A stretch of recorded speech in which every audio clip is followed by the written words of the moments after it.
അപ്പോൾ നമ്മൾ ഈ സെമിസ്റ്ററിൽ പഠിക്കുന്നത് കോസ്റ്റ് എഫക്റ്റീവ് കൺസ്ട്രക്ഷൻ എന്ന് പറയുന്ന സബ്ജക്റ്റാണ്. Cost effective construction and green building. അപ്പോൾ ഇതിൻ്റെ കോഴ്സ് കോഡ് വരുന്നത് 5016 നിങ്ങളുടെ കോഴ്സ് കോഡ് വരുന്നത്.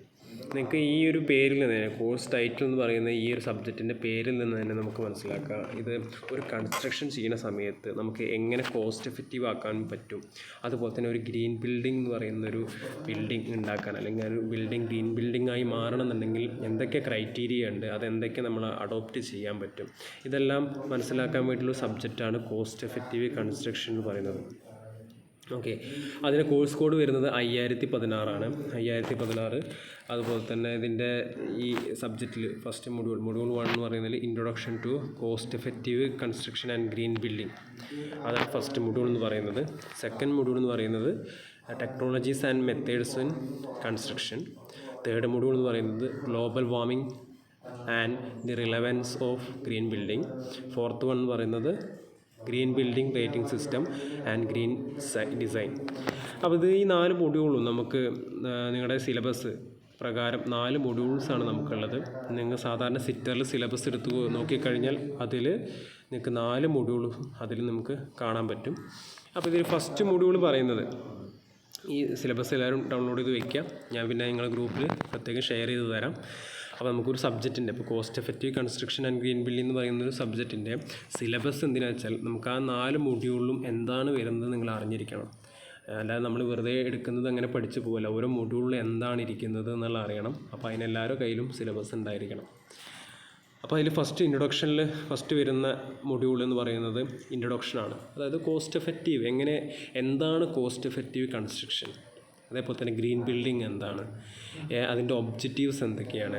അപ്പോൾ ഈ കോസ്റ്റ് എഫക്റ്റീവ് കൺസ്ട്രക്ഷൻ എങ്ങനെ ചെയ്യാം എന്നുള്ള കാര്യങ്ങളൊക്കെയാണ് ഫസ്റ്റത്തെ മൊഡ്യൂളിൽ പറയുന്നത്. അതിന് ഏതൊക്കെ മെറ്റീരിയൽസ് ചെയ്യാം. അപ്പോൾ സെക്കൻഡ് മൊഡ്യൂൾ എന്ന് പറയുന്നത് technologies and methods in construction. അപ്പോൾ രണ്ടാമത്തെ മൊഡ്യൂൾ എന്ന് പറയുന്നത് ഇതിന് ഏതൊക്കെ മെത്തേഡ്സ് അഡോപ്റ്റ് ചെയ്യുക. അപ്പോൾ ഒരു വാൾ ഉണ്ടാക്കുകയാണ്, നമുക്കറിയാം ഒരു വീട് ഉണ്ടാക്കുന്ന സമയത്ത് ഫൗണ്ടേഷൻ വരും, ഫൗണ്ടേഷൻ്റെ മുകളിൽ വാൾ വരും, വാളിൻ്റെ മുകളിൽ ലിൻഡൽ ഉണ്ടായിരിക്കും, ലിൻഡലിൻ്റെ മുകളിൽ റൂഫ്, ഇങ്ങനെ ഇതേ രീതിയിലാണ് വരുന്നത് അല്ലേ സ്ട്രക്ചർ. അപ്പോൾ ഇതിൽ വാൾ വരുന്ന സമയത്ത് വാളിന് പകരം എന്തൊക്കെ ടെക്നോളജീസാണ് അല്ലെങ്കിൽ എന്തൊക്കെ മെത്തേഡ്സാണ് നമുക്ക് അഡോപ്റ്റ് ചെയ്യാൻ പറ്റുക എന്നുള്ളതാണ് സെക്കൻഡ് മൊഡ്യൂൾ പറയുന്നത്. തേർഡ് മൊഡ്യൂൾ പറയുന്നത് എന്താ വെച്ചാൽ ഗ്ലോബൽ വാർമിംഗ്, അതേപോലെ തന്നെ റിലവൻസ് ഓഫ് ഗ്രീൻ ബിൽഡിംഗ് അല്ലെങ്കിൽ ഗ്ലോബൽ വാർമിംഗ് എന്ന് പറയുന്നത് എന്താണ്, അതുപോലെ തന്നെ എന്തൊക്കെയാണ് അതിൻ്റെ കാരണങ്ങൾ.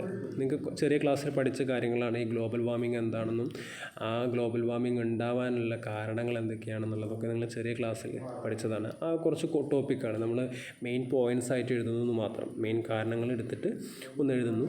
അതേപോലെ തന്നെ അതിലൊരു വരുന്ന topic relevance of green building. നമ്മുടെ വേൾഡിൽ, നമ്മുടെ സൊസൈറ്റിയിൽ ഒരു ഗ്രീൻ ബിൽഡിംഗ് കൊണ്ടുവരുന്നതുകൊണ്ടുള്ള നമുക്ക് എന്തൊക്കെ ബെനിഫിറ്റ്സാണ് ഉള്ളത്. ചിലപ്പോൾ എക്കണോമിക്കലായിട്ട് ബെനിഫിറ്റ്സ് ഉണ്ടായിരിക്കും, ചിലപ്പോൾ മറ്റ് പല കാരണങ്ങളും കൊണ്ട് നമുക്ക് ബെനിഫിറ്റ്സ് ഉണ്ടായിരിക്കും അല്ലേ. നമ്മുടെ ആ ഒരു അറ്റ്മോസ്ഫിയറിലുള്ള പല കാര്യങ്ങൾ ചേഞ്ച് വരിക, എൻവയോൺമെൻറ്റലായിട്ടുള്ള ചേഞ്ചുകൾ ഉണ്ടായിരിക്കും. അപ്പോൾ അങ്ങനെയുള്ള പല ഇതുണ്ടായിരിക്കും. അപ്പോൾ അതൊക്കെയാണ് നമ്മൾ മൂന്നാമത്തെ മൊഡ്യൂളിൽ പഠിക്കുന്നത്. നാലാമത്തെ മൊഡ്യൂളിൽ എന്ന് പറഞ്ഞാൽ green building rating system and green design. നാലാമത്തെ മൊഡ്യൂളിൽ വരുന്നത് ഗ്രീൻ ബിൽഡിംഗ് റേറ്റിംഗ് സിസ്റ്റം. ഒരു ഗ്രീൻ ബിൽഡിംഗ് ആവണമെന്നുണ്ടെങ്കിൽ കുറച്ച് റേറ്റിംഗ് സിസ്റ്റങ്ങളുണ്ട്. അപ്പോൾ ആ റേറ്റിംഗ് സിസ്റ്റങ്ങൾ പ്രകാരമാണ് നമ്മളൊരു ബിൽഡിങ്ങിനെ ഒരു ഗ്രീൻ ബിൽഡിംഗ് എന്ന് പറയുന്ന ഒരു കാറ്റഗറിയിലേക്ക് നമ്മൾ പെടുത്തുന്നത്. അപ്പോൾ ആ ക്രൈറ്റീരിയ എന്തൊക്കെയാണ്.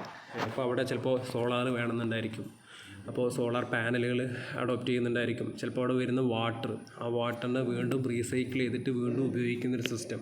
അപ്പോൾ ഇതെല്ലാം കൂടി വരുമ്പോഴാണ് ആ ഒരു കുറേ ക്രൈറ്റീരിയ 33 ക്രൈറ്റീരിയകളുണ്ട് അപ്പോൾ കോമൺ ആയിട്ട്. അപ്പോൾ ആ കോമൺ ക്രൈറ്റീരിയ എല്ലാം അഡോപ്റ്റ് ചെയ്യുന്ന രീതിയിലാണ് ഒരു ഗ്രീൻ ബിൽഡിംഗ് എന്ന് പറയുന്ന ഒരു ക്രൈറ്റീരിയ ആയിട്ട് നമുക്ക് പറയാൻ പറ്റുന്നുള്ളൂ. അപ്പോൾ നോക്കാം മെയിൻലി ഒബ്ജക്റ്റീവ്സ് എന്തൊക്കെയാണെന്ന് നോക്കാം. ഫസ്റ്റ് മൊഡ്യൂളിൽ നമുക്ക് പഠിക്കാനുള്ളത് ഫസ്റ്റ് ഗ്രീൻ ബിൽഡിംഗ് എന്താണ്, അതുപോലെ തന്നെ അതിൻ്റെ കൺസെപ്റ്റ് ഓഫ് ഗ്രീൻ ബിൽഡിംഗ്, പിന്നെ importance of cost effective construction, എന്താണ് കോസ്റ്റ് എഫക്റ്റീവ് കൺസ്ട്രക്ഷൻ എന്ന് പറയുന്നുണ്ട്, അതുപോലെ തന്നെ അതിൻ്റെ ഇമ്പോർട്ടൻസ് എന്തൊക്കെയാണെന്നുള്ളതാണ് ഫസ്റ്റ് ഇതിൽ പറയുന്നത്.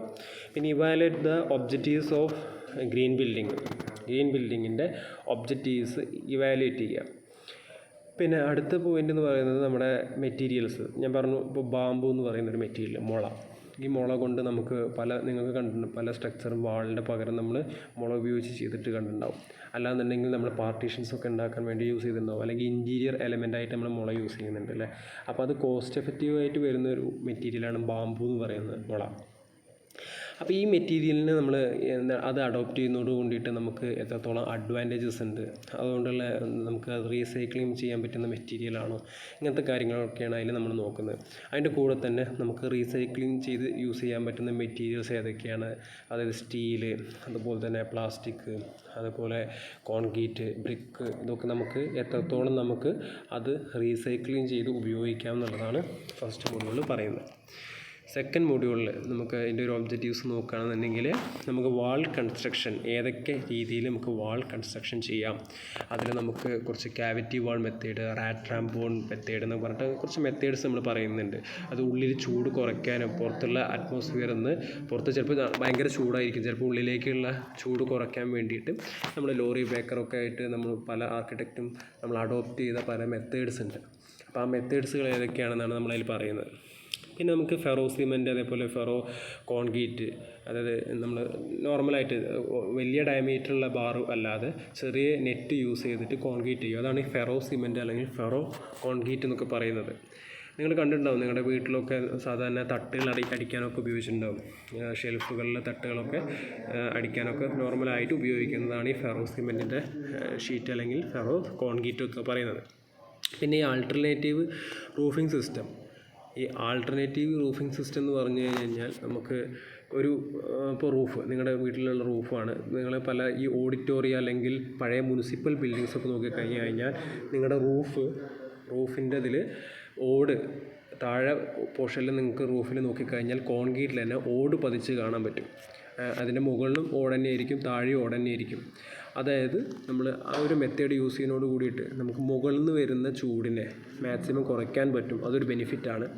അതുപോലെ തന്നെ നമുക്ക് കോൺക്രീറ്റിൻ്റെ അളവ് മാക്സിമം കുറയ്ക്കാം. നമുക്ക് സഫീഷ്യൻ്റ് ആയിട്ടുള്ള കമ്പി അതിൽ കൊടുത്തു കഴിഞ്ഞാൽ നമുക്ക് വേണ്ട ബാറുകൾ, നിങ്ങൾ സ്ട്രക്ചറൽ ഡിസൈൻ പഠിക്കും സ്ലാബിൻ്റെ ഡിസൈനൊക്കെ. അപ്പോൾ അതിൽ സഫീഷ്യൻ്റ് ആയിട്ടുള്ള റീൻഫോഴ്സ്മെൻറ്റ് നമ്മൾ കറക്റ്റ് കൊടുത്തു കഴിഞ്ഞാൽ പിന്നെ ബാക്കിയുള്ള ഏരിയ എന്ന് പറയുന്നത് ബോട്ടം പോർഷനിലൊക്കെ നമുക്ക് ബാക്കി കംപ്രഷൻ എടുക്കുന്ന ഏരിയയാണ്. കംപ്രഷനിൽ ആ പോർഷനിൽ നമുക്ക് ശരിക്കും കോൺക്രീറ്റ് വെറുതെ ഫില്ല് ചെയ്ത് പോകുന്നതാണ്. അതായത് ബാറ് ഓൾറെഡി എടുത്തിട്ടുണ്ടാവും അവിടെ, ബാക്കിയുള്ള പോർഷൻ വെറുതെ നമ്മൾ ഈ ഇതെടുക്കുക ചെയ്യുന്നത്. അപ്പോൾ ആ ഒരു അത്രയും പോർഷൻ നമ്മൾ വെറുതെ കോൺക്രീറ്റ് ഫില്ല് ചെയ്തിട്ട് കോൺക്രീറ്റ് അത്രയും അളവ് നമ്മൾ കൂടുതലായിട്ട് വേസ്റ്റ് ചെയ്യുകയാണ് ചെയ്യുന്നത്. അപ്പോൾ അതിന് പകരമായിട്ട് നമ്മൾ ഈ റൂഫിംഗ് സിസ്റ്റം, അതായത് നമ്മൾ ആൾട്ടർനേറ്റ് റൂഫിംഗ് സിസ്റ്റം പറയുന്ന സിസ്റ്റം യൂസ് ചെയ്ത് കഴിയുമ്പോൾ നമുക്കത് കോസ്റ്റും കുറവാണ്, അതുപോലെ തന്നെ നമുക്ക് അഡോപ്റ്റ് ചെയ്ത് കഴിഞ്ഞാൽ ഉള്ളിലേക്ക് വരുന്ന ചൂട് നമുക്ക് മാക്സിമം കുറയ്ക്കാൻ പറ്റും.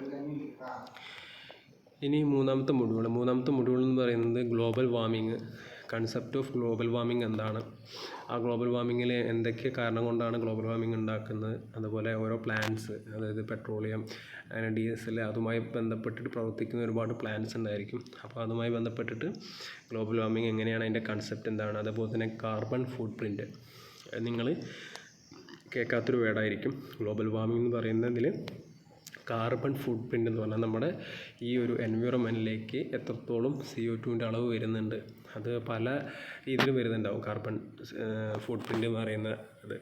അപ്പോൾ CO2ൻ്റെ അളവ് എത്രത്തോളം വരുന്നുണ്ട്, ആ ഒരു മെഷറിനെയാണ് കാർബൺ ഫുട് പ്രിൻ്റ് എന്ന് പറയുന്നത്.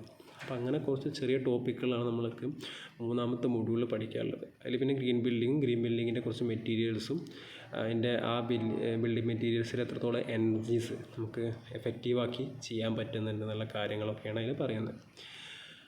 നാലാമത്തെ മൊഡ്യൂളിൽ നമുക്ക് ഗ്രീൻ ബിൽഡിംഗ് സിസ്റ്റത്തിൽ ബ്രീം, ലീഡ്, ഗ്രീൻ സ്റ്റാർ, ഗൃഹ, ഈ 4 ടോപ്പിക്കുകളാണ് റേറ്റിംഗ് സിസ്റ്റമായിട്ട് പറയുന്നത്. അപ്പോൾ റേറ്റിംഗ് സിസ്റ്റത്തിൽ അതിൽ എന്തൊക്കെയാണ് അതിൻ്റെ പ്രിൻസിപ്പിൾസ്, ഗ്രീൻ ബിൽഡിംഗ് എന്താണ്, ആ ഗ്രീൻ ബിൽഡിങ്ങിൽ ഓരോന്നും ഇപ്പോൾ ലീഡ്, അതേപോലെ ബ്രീം, ഗൃഹ, ഇതൊക്കെ എന്താണെന്നുള്ളത് ഓരോന്നും ടോപ്പിക്കും നമ്മളെടുത്ത് പറയുന്നുണ്ട്. അതിൽ കുറച്ച് കാറ്റഗറികൾ പറയുന്നുണ്ട്. ആ ഒരു കാറ്റഗറിയിൽ നമുക്ക് ഈ ഒരു ഇതിൽ ഇപ്പോൾ ലീഡ് എന്ന് പറയുന്നത് ഇപ്പോൾ നമുക്ക് ഒരു അസോസിയേഷൻ പോലെയാണ്. അതായത് അവരാണ് നമ്മളൊരു ബിൽഡിങ്ങിനെ നോക്കിയിട്ട് ആ ബിൽഡിങ് ഗ്രീൻ ബിൽഡിങ്ങിലേക്ക് പറ്റുന്നുണ്ടോ നോക്കുന്നത്. അപ്പോൾ ആ ഗ്രീൻ ബിൽഡിങ്ങിലേക്ക് അവർ നോക്കുമ്പോൾ ഫസ്റ്റ് സ്റ്റെപ്പ് നമുക്ക് എല്ലാ ആക്സസിബിളും, അതായത് അവിടെ നിന്ന് ഹോസ്പിറ്റാലിറ്റി അടുത്തായിരിക്കണം, അതുപോലെ റെയിൽവേ സ്റ്റേഷൻ അടുത്തായിരിക്കണം, ബസ് സ്റ്റോപ്പ് അല്ലെങ്കിൽ ബസ് സ്റ്റാൻഡ് അടുത്തായിരിക്കണം, അങ്ങനെ ആക്സസ് കറക്റ്റ് ഒരു വഴി നമുക്കതിലേക്ക് ആ ബിൽഡിങ്ങിലേക്ക് വേണം. ഇത്രയും കാര്യങ്ങൾ നമ്മൾ അതിലേക്ക് നോക്കിയിട്ടാണ് അതൊരു ഗ്രീൻ ബിൽഡിംഗ് ആണോ എന്ന് കോമൺ ആയിട്ട് ഫസ്റ്റ് നോക്കുന്നത്. പിന്നെ അടുത്ത കാറ്റഗറിയിൽ അത് നമ്മൾ എനർജി എഫിഷ്യൻസി, അതായത് വാട്ടർ എന്ന് പറയുന്നത് ഒരു എനർജിയാണ്. അപ്പോൾ വാട്ടർ നമ്മൾ അത് ഉപയോഗിച്ചിട്ട് നമ്മൾ ഉപയോഗിക്കുന്ന വാട്ടർ വീണ്ടും അതൊരു പ്ലാന്റേഷനിൽ ചെന്ന് അത് റീസൈക്ലിങ് ചെയ്ത് ട്രീറ്റ് ചെയ്ത് രണ്ടാമതും അത് ഉപയോഗിക്കുക. അപ്പോൾ അതാണ് എന്ത് അതിലൊരു ടെക്നോളജി എന്ന് പറയുന്നത്, വാട്ടർ റീസൈക്ലിങ് ചെയ്തിട്ട് ഉപയോഗിക്കുന്നത്. പിന്നെ അടുത്തൊരു മെത്തേഡ് അഡോപ്റ്റ് ചെയ്തത് നമുക്ക് സോളാറാണ്. സോളാറിൽ നമ്മൾ സാധാരണ സോളാർ ഉപയോഗിച്ചിട്ട് നമുക്ക് ആവശ്യമുള്ള ഇലക്ട്രിസിറ്റി അതിൽ തന്നെ പ്രൊഡ്യൂസ് ചെയ്യുക എന്ന് പറയുന്നത് ഒരു എനർജി എഫിഷ്യൻ്റായിട്ട് ചെയ്യുന്നതാണ്. അപ്പോൾ ഇങ്ങനെ ഇത് മാത്രമല്ല, ഒരുപാട് കാറ്റഗറി നമ്മൾ പറയുന്നുണ്ട്. ഇപ്പോൾ അവിടെ വേസ്റ്റ് വാട്ടർ മാനേജ്മെൻറ്റ് എങ്ങനെയാണ്, അവിടെ നിന്ന് വേസ്റ്റ് വാട്ടർ എങ്ങോട്ടാണ് പോകുന്നത്, അത് ട്രീറ്റ് ചെയ്തിട്ടുള്ള സിസ്റ്റം, അങ്ങനെ ഒരുപാട് കാര്യങ്ങൾ അഡോപ്റ്റ് ചെയ്തിട്ടാണ് ടോട്ടൽ ഒരു ഗ്രീൻ ക്രൈറ്റീരിയ എന്ന് പറയുക. ഒരു ബിൽഡിങ്ങിനെ നമ്മൾ ഗ്രീൻ ബിൽഡിംഗ് ആണോ എന്ന് പറയുന്നത് അങ്ങനെ ഇത്രയും ക്രൈറ്റീരിയകളെല്ലാം പറഞ്ഞിട്ടാണ്.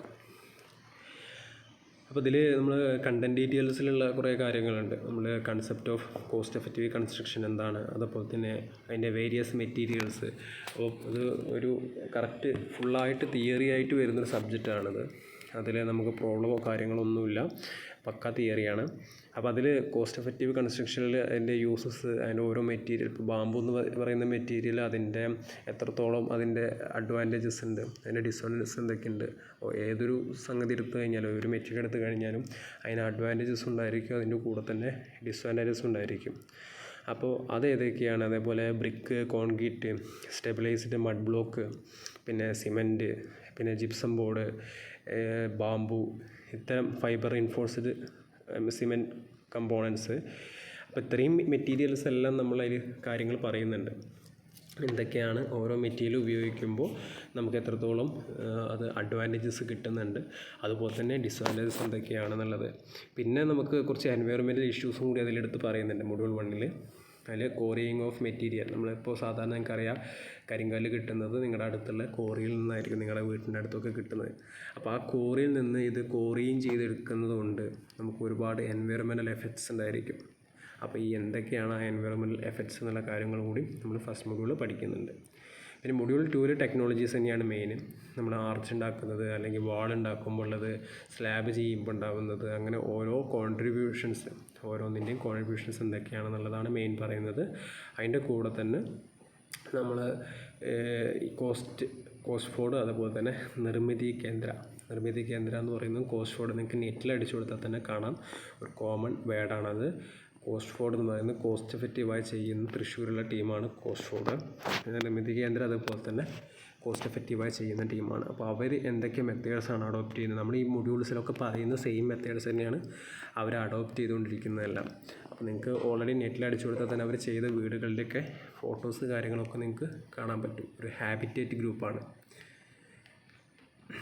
മൂന്നാമത്തെ മൊഡ്യൂൾ ഗ്ലോബൽ വാർമിംഗ്, അതിൻ്റെ ഡെഫിനേഷൻ എന്താണ്, അതുപോലെ അതിൻ്റെ കോസസ്, എഫക്ട്സ്, പിന്നെ contributions of building towards global warming, പിന്നെ കാർബൺ ഫുട് പ്രിൻ്റ് എന്താണെന്നുള്ളത്, അതുപോലെ തന്നെ ഈ കാർബൺ എമിഷൻസ് എങ്ങനെ റെഡ്യൂസ് ചെയ്യാൻ പറ്റും എന്നുള്ള കാര്യങ്ങളൊക്കെ, പിന്നെ ഡെഫിനിഷൻ, അതുപോലെ തന്നെ ഫീച്ചർ, നെസസിറ്റി എന്തൊക്കെയാണ്, എൻവയോൺമെൻറ്റൽ ബെനിഫിറ്റ്സ്, എക്കണോമിക്കൽ ബെനിഫിറ്റ്സ്, അതുപോലെ തന്നെ ഇത്തരം കാര്യങ്ങളെല്ലാം കൂടി ഉൾപ്പെടുത്തിയിട്ട് നമുക്ക് ആ ഒരു 3rd മൊഡ്യൂൾ വരുന്നത്.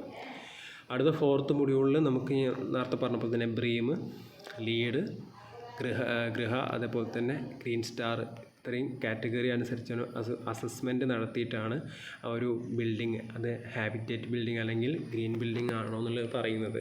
അപ്പോൾ അതിൽ ഒരുപാട് കീ ഹൈലൈറ്റ്സ് ഉണ്ടായിരിക്കും, അല്ലെങ്കിൽ ഒരുപാട് പോയിൻ്റ് സിസ്റ്റം ഉണ്ട്. ആ ഓരോ സിസ്റ്റത്തിലും നമ്മൾ എത്രത്തോളം വെയിറ്റേജ് നോക്കിയിട്ടാണ് നമുക്ക് ഒരു ബിൽഡിങ് ഗ്രീൻ ബിൽഡിംഗ് ആണോ എന്ന് പറയുന്നത്. അപ്പോൾ ഇത്രയാണ് നമുക്ക് 4 മൊഡ്യൂൾസ് വരുന്നത്. നിങ്ങൾക്ക് റെഫറൻസിന് വേണ്ടിയിട്ട് നിങ്ങൾക്ക് ഇതിനായിട്ടൊരു ഒറ്റ ബുക്കായിട്ടുള്ള റെഫറൻസ് ഇല്ല, ഇത്രയും കാര്യങ്ങളുള്ള പല ബുക്കുകളായിട്ടാണുള്ളത്. അതായത് കൺവെൻഷണൽ എനർജീനെ കുറിച്ചുള്ളൊരു ബുക്ക്, അതുപോലെ തന്നെ ആൾട്ടർനേറ്റീവ് ബിൽഡിംഗ് മെറ്റീരിയൽ ആൻഡ് ടെക്നോളജീസിനെ കുറിച്ചുള്ള ബുക്ക്, അങ്ങനെയൊക്കെ സെപ്പറേറ്റ് ആയിട്ട് വരുന്ന പല ബുക്സുമാണുള്ളത്. അപ്പോൾ ഞാൻ നോട്ട്സ് കംപ്ലീറ്റ് നിങ്ങൾക്ക് തരും.